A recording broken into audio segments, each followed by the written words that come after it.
today we're going to talk about what's the best age to purchase an annuity. Now, Dick, I see it in the newspaper all the time. You know, dear Abby isn't the right, but basically, right. A financial columnist gets the question, "Dear Dick, I'm 70 years old. My financial advisor wants me to buy an annuity. Is this a good recommendation?" Absolutely. If you're 70 years old, you should never buy an annuity. Now, 70 in a day, you're okay. No. Or what about 69 and a half? Yeah, okay, that's fine. You know, really, folks, this is the problem with columnists and 300-word articles or whatever.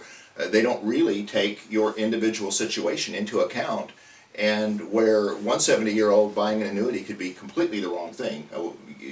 You know, Eric, we've seen that. Yeah. On the other hand, there's other 70-year-olds that have a unique situation where an annuity could be the exact perfect answer for them. Right. Age, we hate to say age doesn't matter because it comes into play in a certain aspect, but it's all about longevity, expectations, and part of being part of a good financial plan. Right. If you want to get money over to heirs, maybe your children, you want that money to be safe. You want it to have better earning potential, maybe, than what the banks could give you.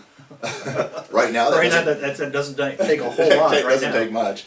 So there could be many of those factors. You want to avoid probate. That could be a good reason to consider an annuity for that purpose. Exactly. And so the blanket statement to say I'm too old for an annuity is not the right way of saying it. Now, there are certain considerations, I would say, as far as liquidity, as far as what's a sound investment. Yes. You know, you have to trust the decisions and the people you're working with are giving you good advice. Right. If you ever don't feel comfortable with any financial advice, get a second opinion. Right. And this is where I've had taken issue anyway with some of the compliance regulations and the regulators, which they try to make a one rule fits all, and they don't really take the individual into account.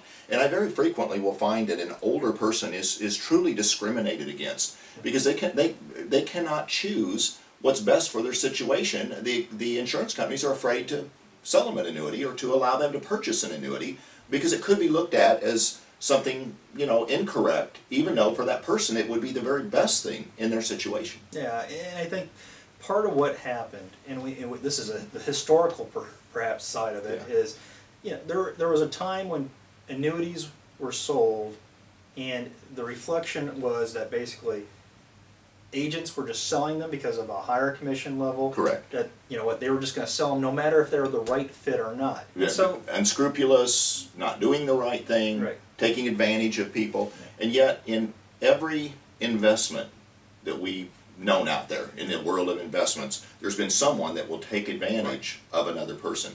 So we have to be somewhat careful, and we can't change the way the whole world is, you know, the investment world is set up. But because of that, I do feel that the protection rules have come down so strongly that now the insurance companies are afraid to sell or allow an older person to purchase an annuity. Right.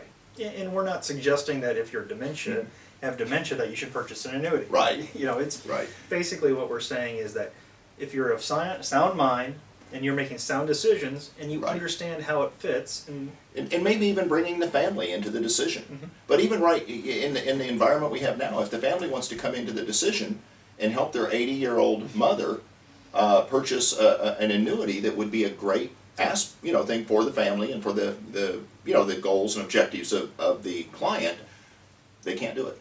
Yeah. Some insurance companies basically tie agents' hands based off of age. Right. You know, right. It depends on the company what the age cutoff is. It seems like when we get up around in the area 80. of 78, 80, 85. In that neighborhood, it becomes pretty minimal what's available. Yeah. And then, of course, there's people, I'm going to say in my age group, that are also much younger. The also discriminated against group that don't, some of the benefits to, and I call them the richer benefits that are available on some annuities, the income riders, we're actually too young. The benefits are actually too great. The companies feel, and I think that this should be a cue to some folks that are maybe a little bit more in that sweet spot, which I'm approaching, somewhere in that 50-year-old up to 65 years old, that some of the guarantees and that the companies feel are just a little bit too strong Right.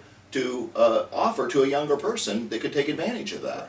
So we do find this sweet spot to be somewhere between the ages of near 50 up to maybe a little over 65 or pushing 70, where an annuity can be positioned either to start income immediately or defer it for up to 10 or 15 years. Yeah, I really like the, for me in my practice, that 10 years before retirement.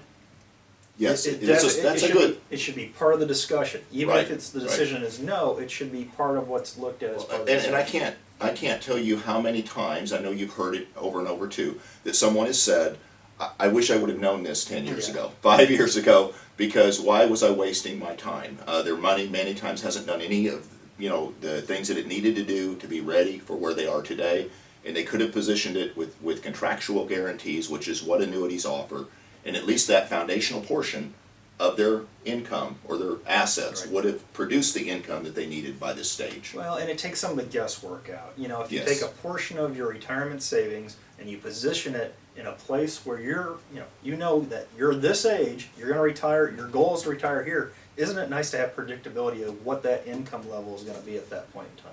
And that's really where it becomes part of the discussion. Right, right. And so I think that truthfully, getting back to what we were discussing initially, Yeah. and that was too old or too young, Yeah.